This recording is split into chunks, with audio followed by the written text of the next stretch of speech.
going to be talking about our sink or swim candidates for each NHL team. That is going to be in the Canadian division. Now, one thing to note about the Canadian division is that each of these teams are not just playoff hopefuls, but I think each one of these teams sees themselves in a normal division alignment.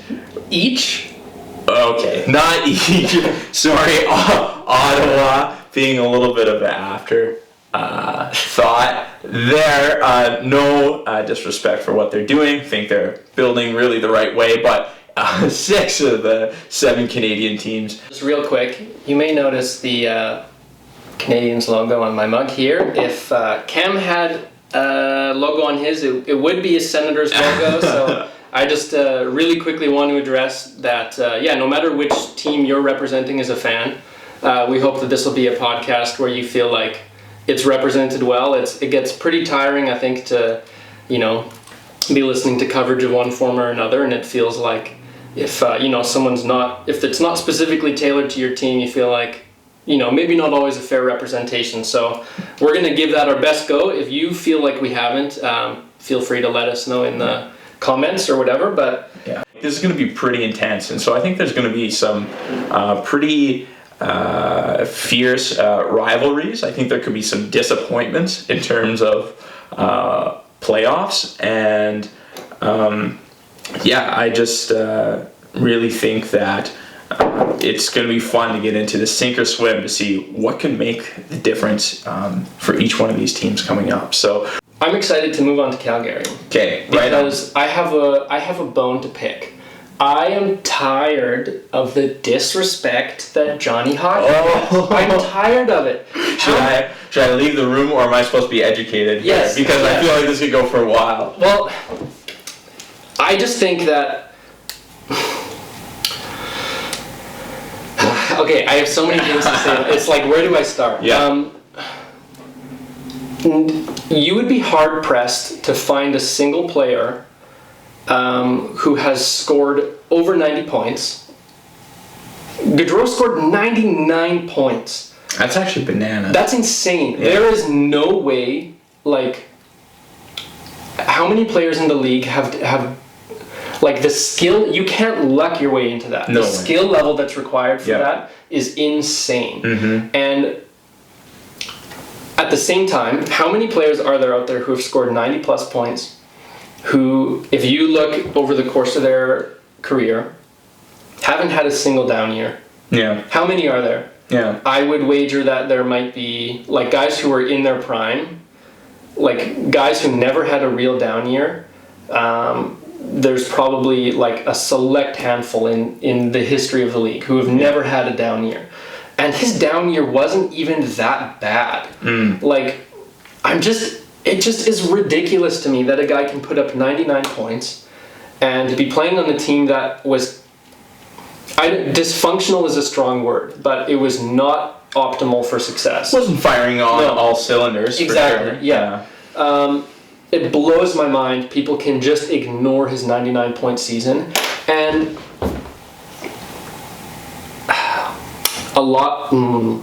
I've heard this, I'm not going to name any names, but if you're watching this, you know who you are. A friend of mine calls Patrick Laine a 50-goal scorer because he was close to on pace for it once. He did it once, and he calls Jonathan Gaudreau a 60-point scorer. Point or goal? 60-point scorer. Okay. But you should call him a 100-point scorer. Right. If you're gonna say round that up. Laine is a 50-goal Not scorer. even much. Yeah, 1 point. Yeah. If you're gonna call someone a 50-goal scorer who did it once, who didn't do it once, but was close, certain players they do something incredible and they wear that badge for the rest of their career. Yeah. And I'm not a big fan of that. But for some reason people just dismiss Gaudreau's 99 points, and that blows my mind. So, for me, Calgary sink or swim player. Hold on. Yes. I didn't know how many more points you had about Gaudreau, and I'm trying to rein it in. I'm not trying to maybe I'm being devil's advocate just because of what you said for our last team. I hear what you're saying about Gani. We'll try that again. So okay, I hear what you're saying about Gani. Amateur hour. Okay. So we'll try this again. Yep. All right. I hear everything that you're saying about Johnny Gaudreau, but to just tie into what you were saying literally about Edmonton minutes ago is that you're talking about a lot of these players are a bit smaller and how ice size changes throughout the playoffs, right? And to further that, you were also just talking about how there's going to be a lot more of a playoff-like atmosphere that could be sustained throughout the season, right? Mm-hmm. So that being said, Johnny Gaudreau, who may be like more on the smaller size of players, do you feel like this is going to be a season where he is able to maybe, would you say, rise up or just be consistently performing? Or like, how do you feel like his season could be affected with all those things being said in his defense? Just like revisiting some of those arguments we've already brought up. Like what is that going to mean for Johnny Gaudreau? Well, I think there's a bunch of factors. First of all, though, his career playoff points. So this year he had 7 points in 10 games. Yeah. 2 years ago he had tough go, 2 points in 4 games. Still 0.5 points per game. Not good, but not disgusting. The year before that he had 9 points in 11 games. So there was 1 year, not this most recent year, but the one before, where he'd had his 99-point season. Yeah. And he went in and he put up 1 assist in 5 games, and the team got knocked out. This is the Avalanche? I can't remember. No, because didn't the Avalanche sweep them? Yeah. That was probably the year before that. Okay. So that's such good context, though. So they get swept. And then the year later, they lose in 5 games. And in that span, Gaudreau has 3 points. Right. The last year, like, players will go through, so I'm not sure how our audience is going to cross over with the NBA, but I remember being a fan of the NBA and the Oklahoma City Thunder the year that Kevin Durant won his scoring title. And I got to see this very interesting thing happen, where Durant had this crazy stretch where he put up more than 20 points. Yeah. It was like broke the record for consecutive games, I think it did, of scoring 20 points. Okay. And I saw this thing happen, which is you see the narrative change for a guy. Yeah. I've seen it happen with Carey Price. Yeah. Like, I saw Carey Price go from being a good goalie to, I remember, I think it was 2016, reading in the hockey news, and on the cover was Crosby, Carlson, Carey Price. Right. And there were comments saying, this is right before Price's, the injury that got real ugly. And the amount of time he missed kept getting extended or whatever. Yeah. There was a GM and head coach that were being interviewed. It was anonymous. They said Carey Price was the best hockey player in the NHL. Yeah. Like, not just goalie, hockey player in the world. I've seen narratives change on players. And I bring those up because Kevin Durant, during that stretch, he wasn't more skilled than he was before and after. Yeah. But the narrative changed. For sure. Carey Price has been a very similar... This is going to ruffle some feathers. His talent level, his abilities as a human being, his attributes that make him... those haven't fluctuated dramatically. I mean, just look at the player polls, right? Exactly, The player polls will defend Carey Price again and again and again as being the best goalie on the planet. And even when I've been counter-narrative to that in our discussions about the Habs are the best goalie in the league, you definitely got something there. Or the media narrative and the player narrative is completely different. And there are events that change a player's perception and identity that just can't get shaken. And I think that's what happened with Gaudreau last year, is fans were tense because they got swept the year before. Yeah. Expectations were high. Wasn't Calgary one of the top teams in the West? They were way up there. They were first in their division. Yeah. That's because that's the year when each team each first place team in the NHL got in the division. eliminated. Right. Yeah. So sorry, I might have equated that to a sweep. I was thinking Columbus. Right. Tampa. Gotcha. But each first seed was eliminated. So it was a perfect storm for a narrative-changing event for Gaudreau. Mm-hmm. And I just don't think that those narratives are always representative of reality. So, first of all, one playoff series is a very small sample size because Tampa Bay, 4 games, changed the narrative on that franchise. The media narrative on them flipped, and it was a different team this year, but they go out and win the cup. Yeah, that didn't fit this narrative that the media was saying about, and of course it changes over time, but I don't think, like, Max Pacioretty is another guy. He had a tough go in Montreal in the playoffs. He goes to Vegas and has a line that's working, and he's a valuable playoff performer. Oh, for sure. Like, a narrative doesn't change who the player is. Their attributes, you know. Yeah. For sure. Just like a side note, I was listening to Vegas possibly nominating a new captain, and they're talking about Pacioretty and Pietrangelo. Pacioretty's on the block again. I know, which is like crazy. Like they tried to move him. Yeah, this was speculation, but like, you know what name wasn't said? Mark Stone. And I was like, ooh, what? How is he not? Ooh, how is he not the front runner? He should be the front runner. And so those were some pundits there. I couldn't believe it. Like, disrespect. It was not appropriate. And like, also, I don't know. We don't have to go down this road, but like, I've got some gripes with certain awards, including the Selke. So you'll see my bias now coming through as someone who's followed the Sens a lot. But like, Mark Stone is a complete player on both ends, and he was penalized essentially for not being a center, in my humble opinion. Yeah. Now, if one of your favorite players has won the Selke, not trying to take anything away from that player, but I'm just saying, like, Mark Stone. Who won it? It wasn't Bergeron, was it? Bergeron was, I think, second. Who won this year? Couturier, right? Yeah. Yeah. So he, like, maybe a bit of a lifetime achievement award. I'm not saying he didn't deserve it. But really did great. Vigneault was the Jack Adams, wasn't he? Yeah. No. Boston guy. Cassidy. Man, we're terrible at facts.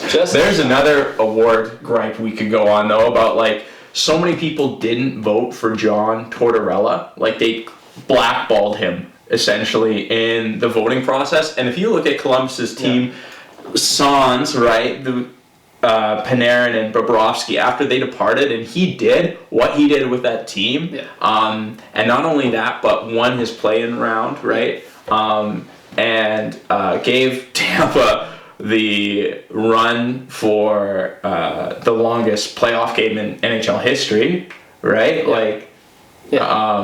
I can't believe there was not enough respect. And again, no discredit to Bruce Cassidy. I thought, like, Bruce Cassidy, fantastic job. Clearly, maybe President's Trophy team, right? Lifetime Achievement Award kind of thing. Maybe for him. Maybe, yeah. Although Claude Julien is the one who put together the Pasternak, Bergeron, Marchand line, but that's fine. True. So this might not be very relevant to the Flames, but it is because of my answer to the question you asked a long time ago, which is that, and it also ties into my sink or swim candidate for the Flames. Okay.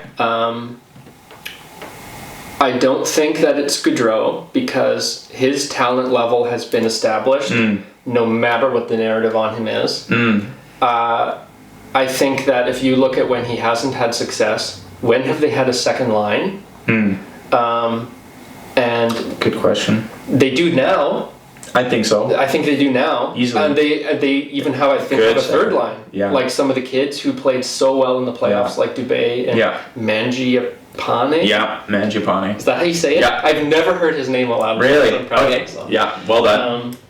So, for me, the sink or swim candidate is Gaudreau's buddy, Sean Monahan. Okay. Yeah. Because I I think I share the sentiment with some Flames fans that Gaudreau is a fairly known commodity. Sean Monahan had an incredible year playing with Gaudreau. But if you look at that line, he came from the guy they got from Carolina is on the right wing there. Lindholm. Great player. Great player. But if you look at the second amount of secondary assists that him and Monahan put up in the year where they all had career years, they're like 99th, 100th percentile in the league. Wow. That's really interesting. So, if you want to talk about backboards, maybe there was a bit of that going on where Gaudreau, those guys just clicked with Gaudreau, but it wasn't them driving the lines. Like, no. I think that Lindholm is actually probably a better offensive player than Monahan. I really, really, really like Lindholm. I like him a lot. He's an amazing player. There's some rumors that they might try him at 2C this upcoming year, which is quite interesting. Because that really reshuffles your. Whoa! You could roll 3 pretty good lines there. That's crazy. With him at 3C. That's wild. Again, it may or may not happen. It's a thought process going on. Yeah. I really like Lindholm. I don't really like the way he took a jab at Carolina fans when he revisited. Maybe some of you Flames fans really liked it.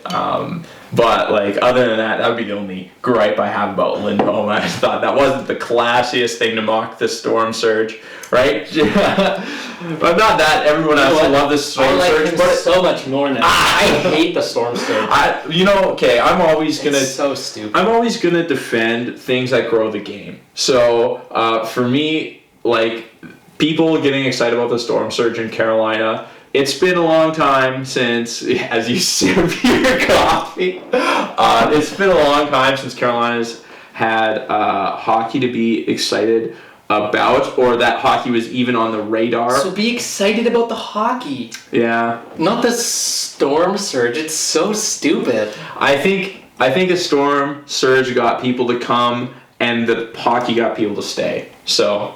That's the way I'll view it. We'll shelf that for later. I thought it was a game. So.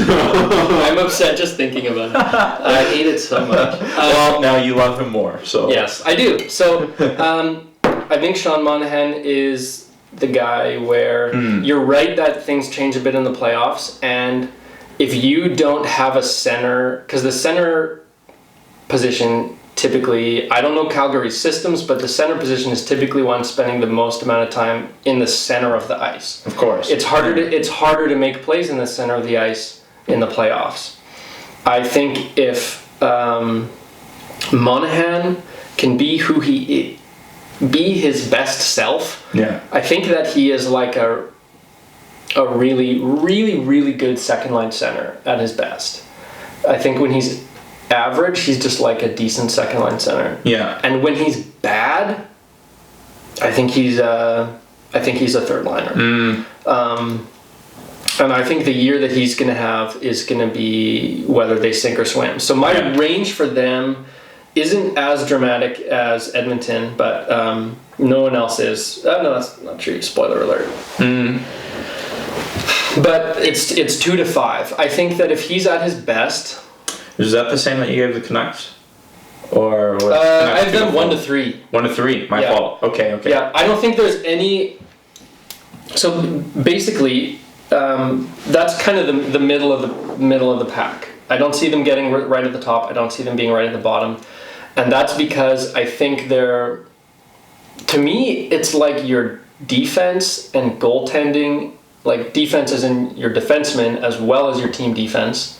Kind of determine your floor and your offensive firepower at the top, to me, kind of rounds out your ceiling. And I think that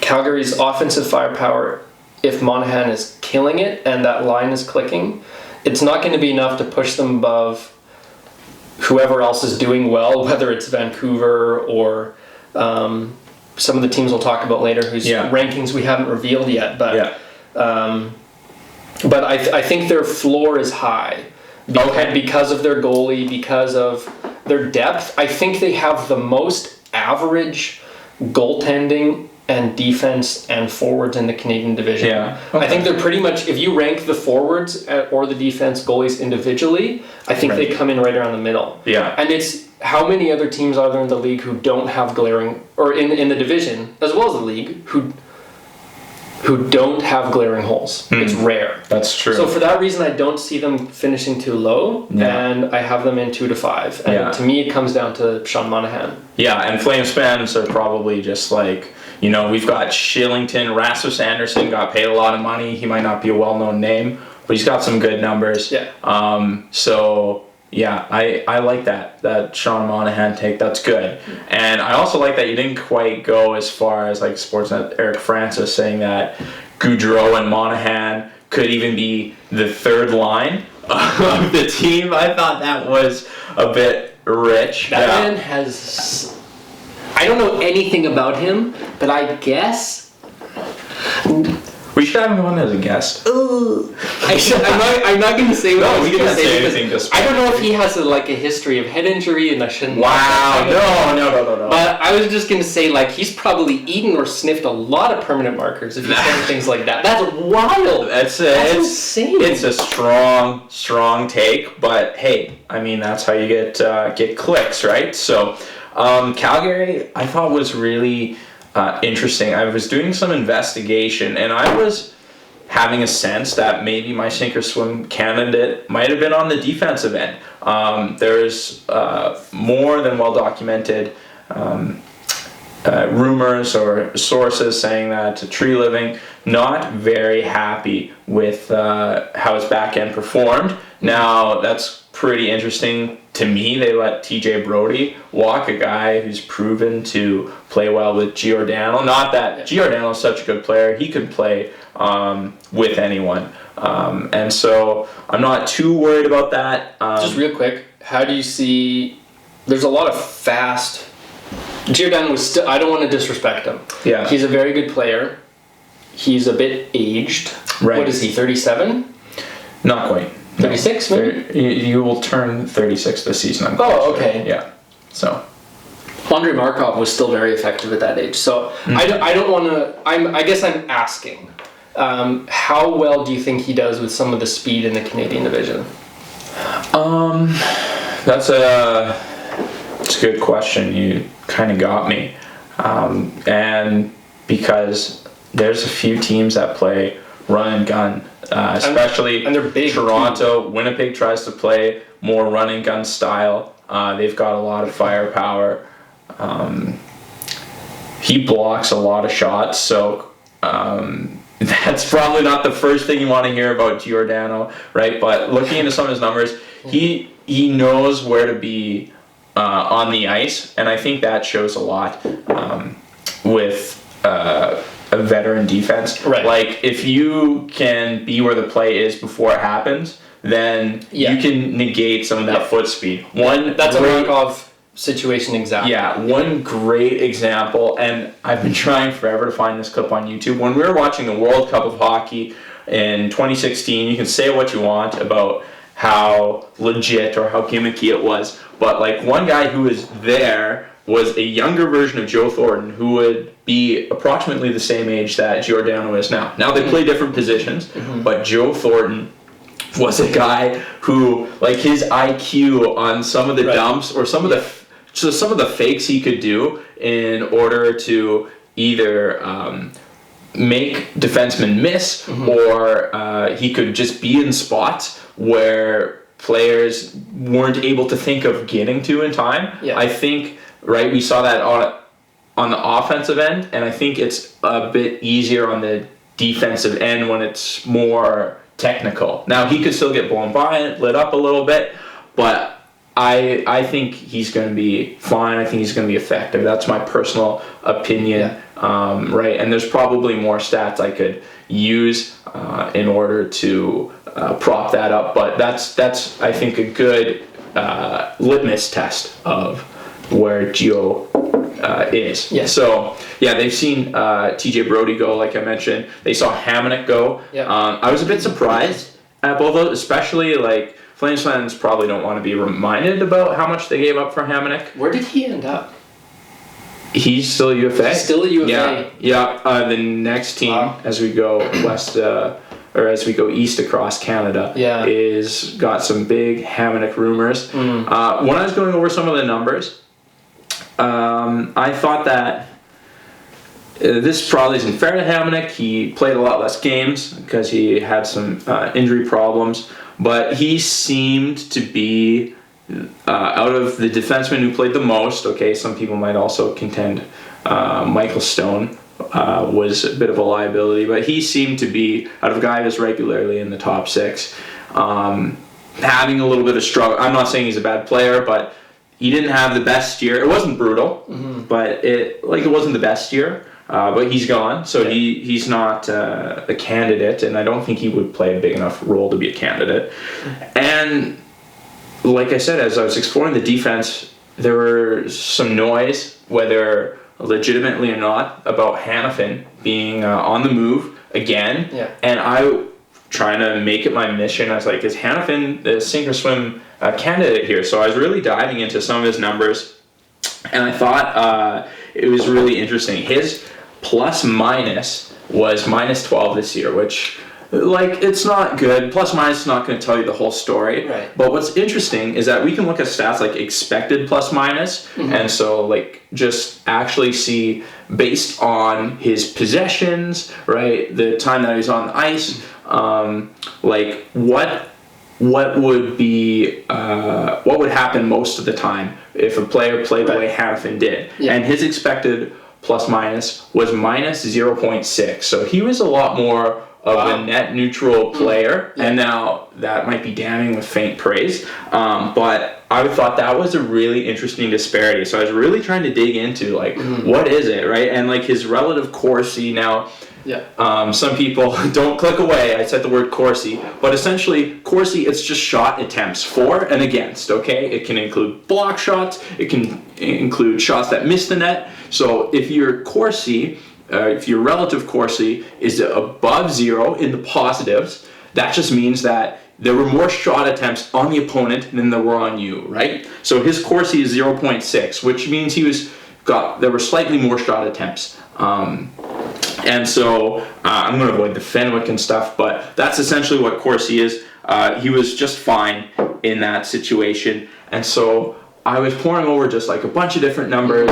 His PDO is also something really interesting. PDO is essentially, it's combining shooting percentage with save percentage. So if your goalie save percentage is really high, this will never happen, but say your goalie save percentage was 100% and your team's shooting percentage was 20%, then your PDO would be 120. So obviously, you're a crazy good player, right? Never let any goals in, score goals often on the other goalie. That's not a number you'll see in the National Hockey League, right? Because goalies usually have a save percentage, maybe in the 0.915 can be more, average, and your shooting percentage is not going to be that high. So his PDO was close to 100, which is a good number. If it gets slightly below 100, right? So it's like clearly the opportunities seem to be there. One I mentioned before, Ethan Bear, his outlet pass success rate was 70.8.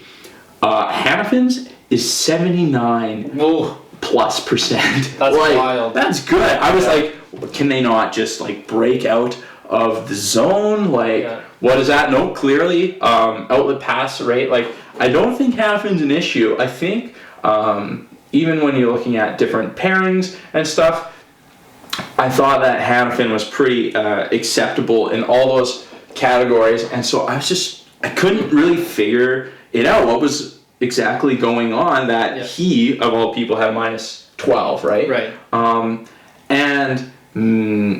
Flames fans, maybe you can back this up. Give me your own insight and ideas if you have your own theories, but really, like, if we look at a player like David Riddick, he had his actual goals against was 97 goals against. Did you ever see the Chronicles of Riddick movies? No. No? It's What's the? Oh man, I'm terrible with like actors in movies and stuff. Oh boy. But what's the? I was gonna say the bald guy from Fast and Furious, but Yo, Vin Diesel. yeah, Vin Diesel. Like I think it's Vin Diesel. He stars in just these horrible action movies. They're all about like aliens. I watched one when I was like Sorry, Fast and Furious fans. 10. I'm not sorry.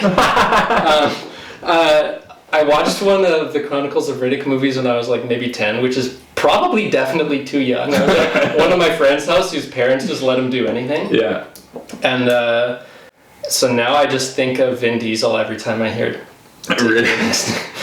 Who surprised me is actually from the Czech Republic. Didn't strike me as a Czech Republic. Vin Diesel? No. Vin Diesel. Yes, but that would make I was this years old when I learned. Oh, my mind is blown. Okay. Did you know that Vin Diesel has a chart-topping hit single out right now? Really? It's the worst song you've ever heard in your entire life. Excellent. You need to go... Outro music that. Ooh. Take all our money, Vin Diesel. Oh my gosh. Demonetize us.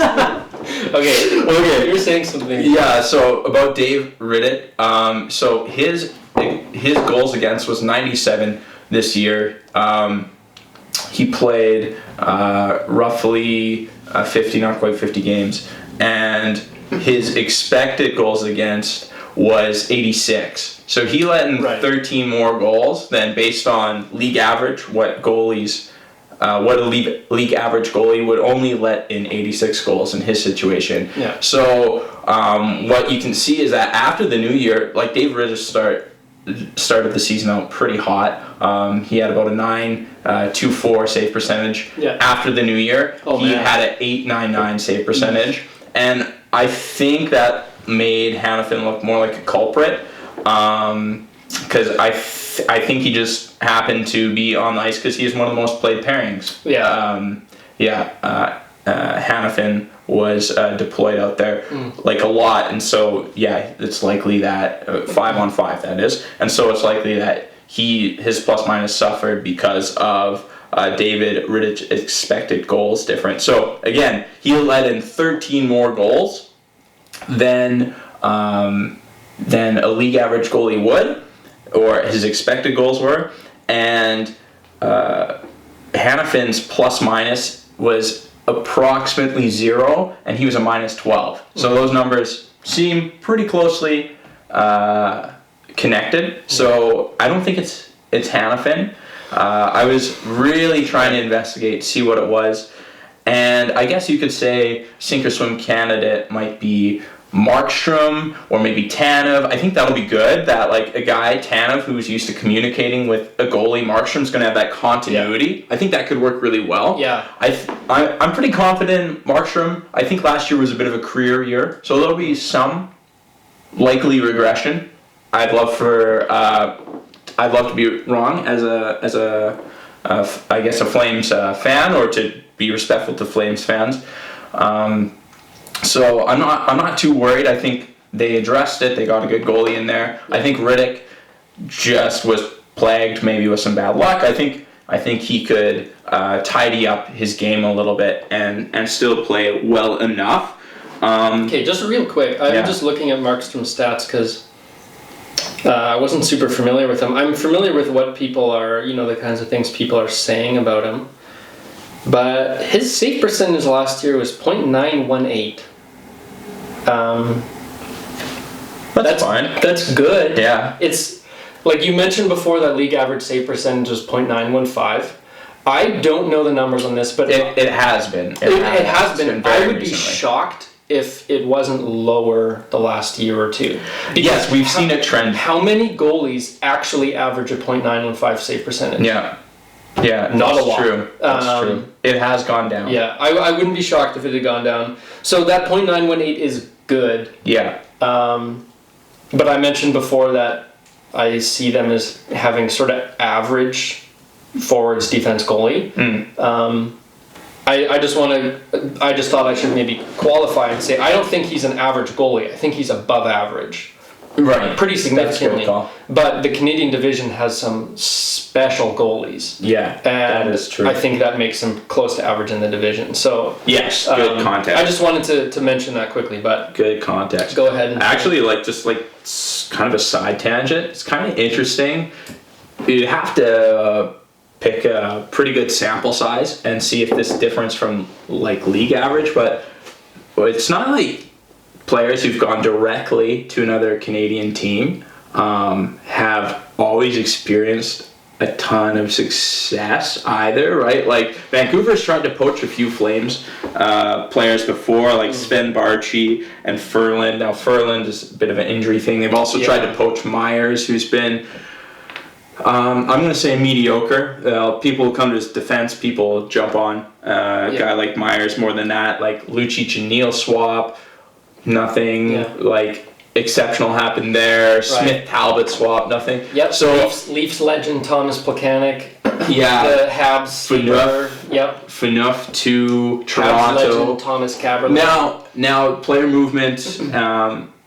I'm sure there's a lot of research that can be done and see how much. Thomas Eric. Oh man! Did you say Thomas Plekanec? Yeah. Yeah. Okay. Yeah. Sorry.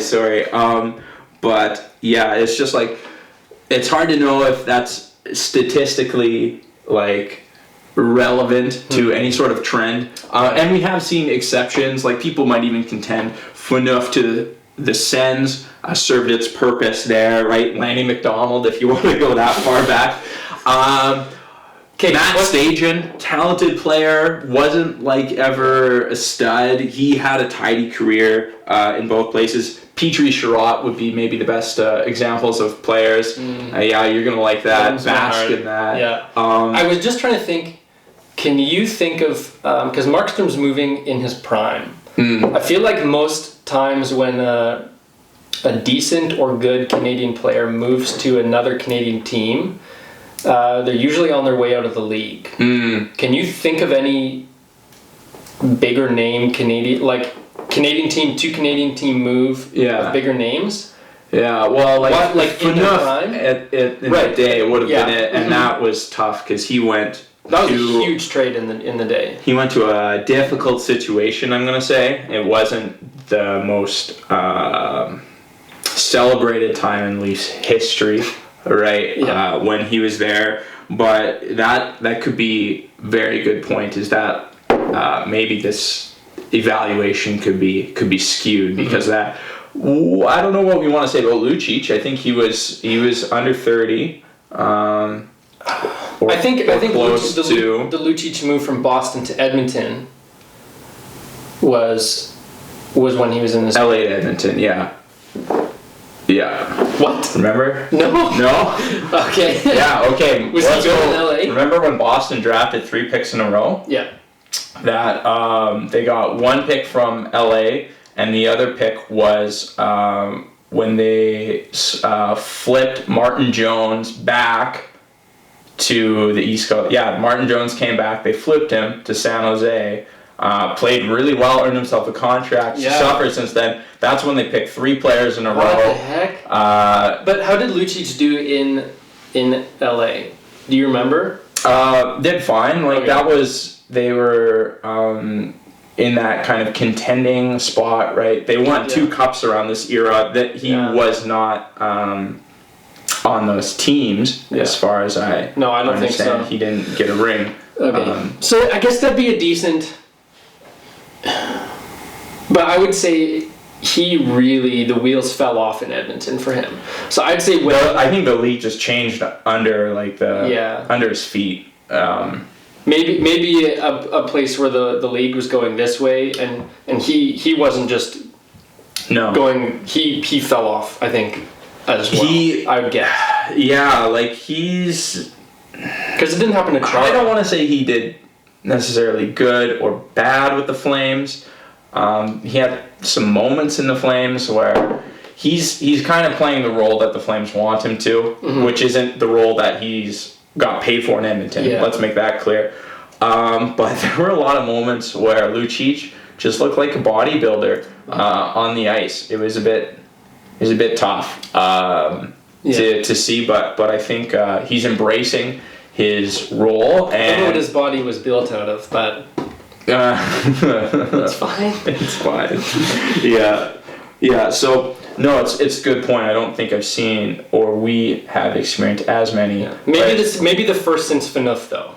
Yeah, and I think if you want to go back way in hockey history, like way in hockey history, you can do that, but that's not necessarily the context that we're operating, right? Yeah. We're operating within our own lived memory and experience, right? So, really, sorry to not get to this sink or swim candidate pretty as quick as I did, but I'm going to bring it up, and it's not going to be scathing hot, like for a lot of the reasons that you said about Calgary, is that they've got a lot of things, I think, figured out. Mm-hmm. I like a lot of their players. I like an element that a guy like Tkachuk can bring as well.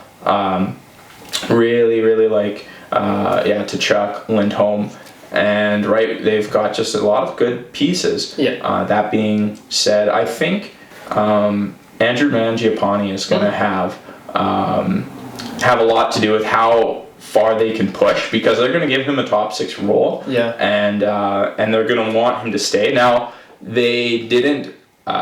They gave him a bit of a prove-it contract, so there's not too much riding on it. But I think in this really intense competitive division, Mangiapane just kind of having a continuation of what he started to show is going to be really important. So, and why I say this, you were bringing up primary and secondary assists before. He only had 1 secondary assist. Wow. Yeah. Wow. And his 17 goals were all at even strength. Yeah. That's impressive. So that is in 68 games. I think that's really impressive. It's good, and I don't think it's lightning in a bottle. I don't think it's a flash in the pan, but I think a really important part to Calgary's success in the way that they're going to seed this year is going to have to do with Mangiapane being the player that they hope he is. Now, Dubé can come in and give some support on the third line, right? Right. And Bennett, and there's a lot of other players we can look at. Yeah. They got Dominic Simone was a guy I think that I mixed up with Cahoon earlier. That wanted to make sure that right. And so they've got some players, but I think Mangiapane, like, really solidifying himself as a top 6 is going to have a lot to do with where the Flames' ceiling is. Like you said, you think their floor's pretty low, but I think floor's pretty high. Floor's pretty high. Yeah. I think he'll have a lot to do with where they get in relative to their ceiling. So maybe not the hottest take out there, but I think he's going to be a pivotal piece in their season. So I think that's really, really good, because having a roster that's balanced is so important. Where, like, having like I mentioned before, I don't know when the Flames last had a real second line. Having a real second line is really good for your first line. Yeah. So I think that's a great candidate, because if they can have, if they can have 2 25 plus goal scorers in him and Tkachuk with Backlund in the middle, who is like really nice creator, that'd be a pretty special second line. So the one name I would just bring up as a cautionary tale for Mangiapane, who had a similar breakout-ish year at the similar age, similar size, similar usage, similar time on ice, is Arturi Lehkonen. That's with a similar shooting percentage. Lehkonen broke in early 20s and put up 18 goals. So one more, but in I think some more games. Yeah. So these things can happen where I agree in his potential, and I also agree that it's not a lock, and I just want to bring up Lehkonen as a reference for... That's a good point. Evidence of progression isn't always linear. Yeah. So... Yeah. Just to readdress what you were saying earlier about when was the last time they had a second line, I'm sure people could debate that it was sooner than this, but I remember I was growing up in Alberta during the Flames run. That was in 2004, and they had Conroy, Ginla, Langkow, Jelena, right? Like, these aren't names that, and there's many more players that contributed to that team. Obviously, Mika Kiprasov was an absolute beast. Yeah. Loved him. Do you remember? This is very obscure, but do you remember that kid who was always on Sportsnet who had the full Mika Kiprasov? Yes, and he had the beard even, and he would warm up and mimic the same thing. Yeah. Oh man, those are the days. That's back when SportsCenter was just the Jane Dan days. Oh. Must watch TV. They've signed this hat here. Jane Dan, if you're watching. Yes.